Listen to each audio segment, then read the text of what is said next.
What's up, guys? It's Fantasy Joe here. Today we're talking about our early 2021 fantasy wide receiver rankings. If you're a new listener, please hit the subscribe button, like, and drop a comment below. All right, let's get into it. So our number one wide receiver for 2021, we've got Devonta Adams. The reason being, he's a red zone beast.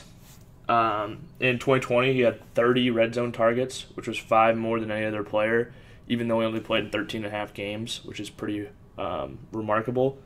He has 46 more red zone. He has 40. No, not more. He has 46 red zone touchdowns since 2016, which is 17 more than any other player in football. And like I said, last year he only played in 13 and a half games. He was a wide receiver 1, scored more than Michael Thomas did the year before when he had 149 receptions. Devonta Adams had 149 targets in those 13 and a half games, so he's averaging more than 10 targets a game, which is just ridiculous. And he also has Aaron Rodgers heading into next season, one of the best quarterbacks in football, who is going to keep feeding him the ball. There's really not any other receivers there who are anywhere close to the skill level of Davante Adams. So for that reason, I think that he's going to continue to get a wide target load and continue to haul in all those touchdowns, continue to be a fantasy beast in 2021. Number 2, we've got Tyreek Hill. Hill has averaged over 16.9 points per game since Mahomes became the starter in 2018. In there, he's got 2 different fantasy finishes as wide receiver 1 and wide receiver 2. The only year he wasn't in the top 2, he was injured and missed some games. He had 135 targets last year. He's one of the few people in this top range who's able to get it done, not getting quite the same target level as some of these other guys. But that's due to his speed, obviously. He scores long touchdowns all the time, and they use him as a dangerous weapon in the red zone to give him the ball horizontally where people just can't keep up with him. So he's going to be a guy who's going to, even though he doesn't get quite the target workload, he's obviously always has a chance of scoring basically every time he's got the ball in his hands. So he's a fantasy goon, and he has Mahomes, obviously, who's a stud, and so they pair well together, and they're both fantasy beasts. Moving on to number 3, we've got Stefon Diggs. Stefon Diggs, he had 166 targets last year in 2020. And so from a volume perspective, you don't exactly expect him to go up in that target range. But I think that's an encouraging sign just that he is going to be one of those target monsters up in Buffalo. Josh Allen tries to get him the ball. Josh Allen made a great improvement last year. He's a stud. We can all see that. So to know how good that Josh Allen is, and now he's got number 1 wide receiver who he likes to zero in, who's super talented, in Stefon Diggs, the stars are basically aligned, and he is a stud. And I think he's got a lot of room to improve next year as far as touchdowns go, even if his catches and yards come down. He led the league in both catches and yards. He had 127 receptions last year, over 1,500 yards, and 8 touchdowns. 8 touchdowns is a good number, but I think that number could go up to, 10 touchdowns. So let's say maybe he's got 110 catches and 1,400 yards or something in that range, 1,300. I still think he can be a beast even though both those numbers come down just because he is so good. Moving on to number 4, another new wide receiver in a new place last year, we've got Deandre Hopkins. He's pretty similar to, as far as reasoning-wise, to Stefon Diggs. Although he was a target monster last year. He had 160 targets last year, hauled in 115 receptions for 1,400 yards and 6 touchdowns. Touchdowns, again, an area where he can stand to improve a great deal. And even if that he doesn't have quite, I expect him to be pretty close to that same volume he was at last year, right on that 10 target a game pace. But I think he could haul another touchdown or 2 and really have a great season.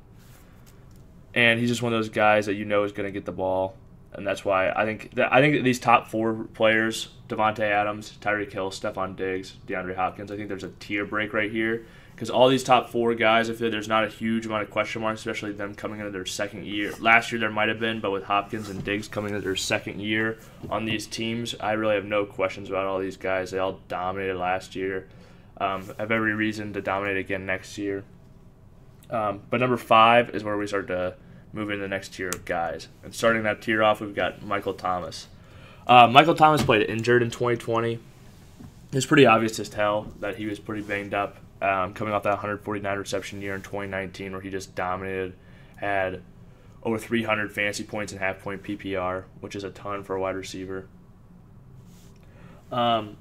He led the league in red zone targets just a year ago when he recorded those 149 receptions, and last year he had barely any.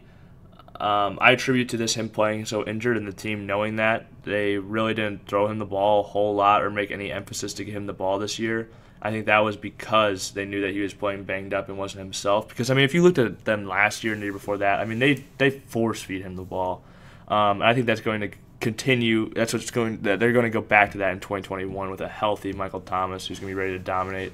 I think Jameis already getting a year in the system. All things are looking like Jameis going to be the starter in New Orleans. Is going to play well and be very good for Michael Thomas. I think Michael Thomas has a chance of, he's going to label as a slant guy, but I think a lot of that has to do with the play style of Drew Brees. I mean, certainly Michael Thomas is good at that as well. It fits his skill set. But I think he could start getting some targets down the field with Jameis and his play style a little bit more, spread the ball around. And I think that could help Michael Thomas bounce back. Or maybe the receptions come down a bit, but the touchdowns and the yardage and the yards per reception can come up. You can be a little bit more efficient, not going to get the same volume, but I just think there's a road for Michael Thomas to dominate in fantasy football again. And that's why I've been ranked at wide receiver 5. Which brings us to wide receiver 6. We've got Keenan Allen. Keenan Allen was very, very, very good last year, especially when Justin Herbert came on. If you take out the game that he played week 1 with Tyrod Taylor and the last game he played this season where he only had 3 targets and was basically playing with a pulled hamstring the whole game, and you just isolate the games that he played healthy with Justin Herbert, he had 12 games and he was on pace for 181.33 targets if he was to play 16 games over those 12 games, and he was averaging 15.6 points per game, which was a ton of fantasy points. I think all this goes to show you that Herbert and him have a really good connection. Herbert loves to throw the ball to his best players. At receiver, that's obviously Keenan Allen. He is almost always open. He's a great route runner. He demands the ball. He gets the ball. I expect this trend to continue. I think he's going to be an absolute fantasy goon next year. He's one of those guys kind of in that Michael Thomas kind of vein where people often just talk about him as a slant guy or one thinger, but really he can get open on basically any route he wants. Maybe he doesn't have the speed to beat you over top, but can get open anywhere. And Herbert is going to continue to, I think, pepper him with targets. And he's just a guy who could just be a goon next year. And I think you can get him in the 3rd rounds right now of drafts. I think that's criminal.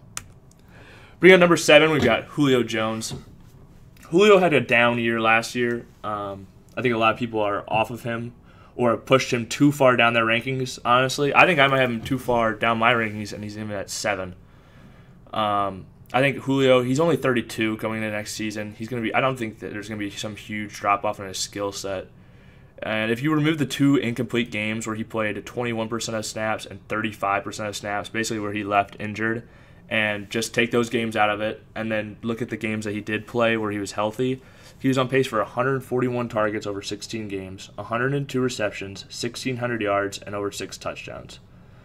That, to me, does not sound like a guy that has lost anything. I mean, 1,600-yard pace in the 7 healthy games that he would have played, that's pretty good. I think he's going to be fine. I think he's going to get back to dominating fantasy football and football in general next year. The only reason he's at 7, honestly, is just because there's been a lot of rumors about the Falcons potentially drafting a quarterback to compete with Matt Ryan. I think if that was to happen, I think that there would be a knockdown for Julio just because he does have such a connection with Matt Ryan. Matt Ryan throws in the ball. I don't think it's so much Matt Ryan's skill level, but just the chemistry, and if there's a rookie, there's going to be a downgrade, and pretty much passing across the board, it would hurt their offense in general. So if they do bring in a young rookie quarterback to compete or start against Matt Ryan, that could push him down a little bit, but if they don't, I think he'd even rise up a little bit in my rankings. So I'm kind of hedging, keeping him at 7 currently. All right, at number 8, we have A.J. Brown. A.J. Brown absolutely dominated in 2020.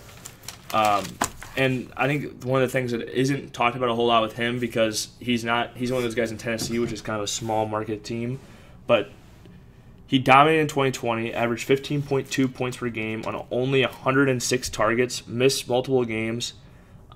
They said that they told him he was supposed to have surgery on both his knees before he even started really playing, like when he got hurt early in the season, and that he played basically his entire year with both those hurt knees. had surgery on it after the season, but he did all of that while still he had played all those games with those hurt knees and still averaged over 15 points per game last year. And Corey Davis and Jonnu Smith are both potentially gone in free agency. I think this could turn into a situation where I think they'll bring in other receivers, but I think this can turn into a situation where all of a sudden A.J. Brown's getting 135, 140 targets a game, and he's healthy. I think he's a guy who could potentially finish as, easily a top 5 wide receiver, maybe even top 1 if he were ever to get the volume that some of these other guys are getting. I mean, he just catches the ball, and he's too big for people to bring down. He's just a freak physically. He's going to run you over. He scores basically every week he plays. I mean, he's one of those guys, I think, just anytime he gets the ball, it's just so dangerous in his hands because after you catch it, you're already down the field. None of those secondary players, if you're a corner or a safety, you don't want any A.J. Brown in the open field. He's fast enough that if he gets past you, you're not going to catch him. And if he's in front of you, he's going to run you over. So I just think with both of those, with the potential for him to just become a target monster in 2021 and the efficiency that he's shown throughout his whole career thus far, I think A.J. Brown is going to dominate next season. Number 9, we've got Justin Jefferson. He finished with 1,400 yards last year on only 125 targets.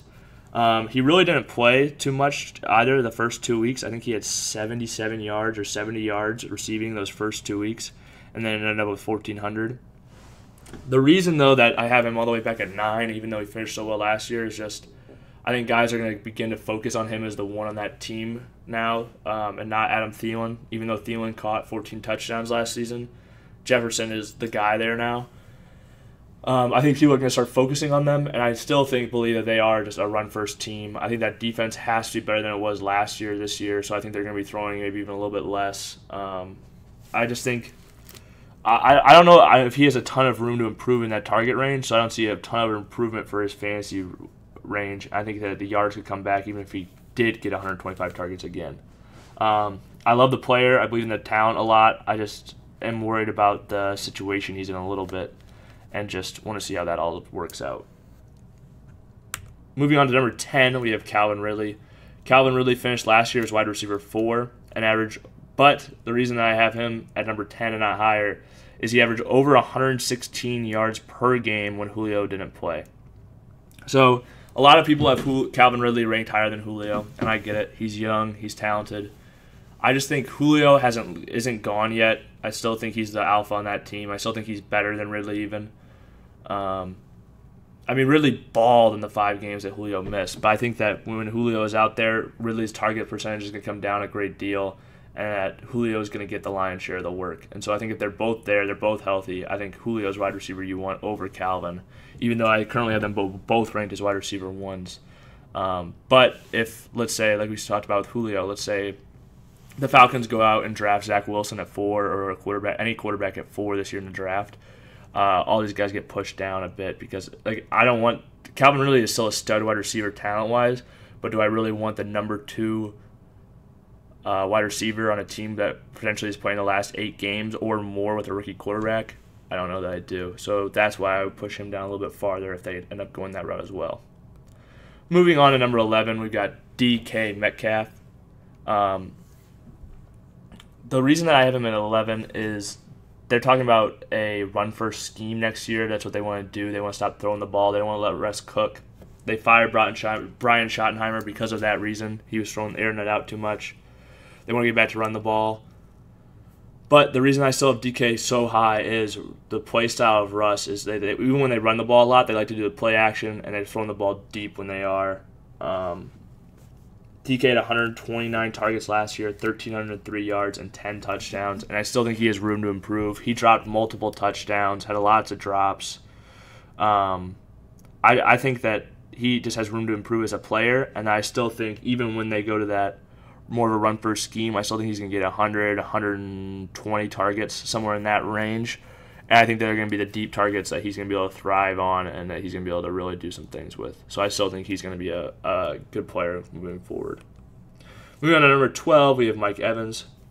Mike Evans was pretty banged up in 2020. He played in all 16 games, but played with a lot of injuries, and he was still able to go for 1,013 touchdowns. The reason I have him so high on this list right now, it's looking like Chris Godwin is going to come back to Tampa Bay.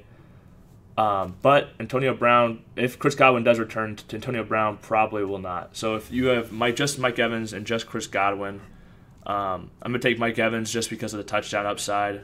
Tom Brady already knows that he can throw the ball up to Mike Evans in the red zone. He loves to do it. I think that's something that's going to continue. I think he gets more targets if he's healthy throughout the year, that he could really even out some of his consistency issues and not just be a touchdown or bust player. Not that he is, but I just think he was in 2020 a little bit just because he was, like I said, he was playing banged up. But yeah, I think he could really just be a fantasy goon next year if he's healthy for the entire year, just with the rate that Brady was throwing to him in the red zone. If you like this video, please like and leave a comment below. If you've liked, also leave a subscribe below. That helps us out a lot.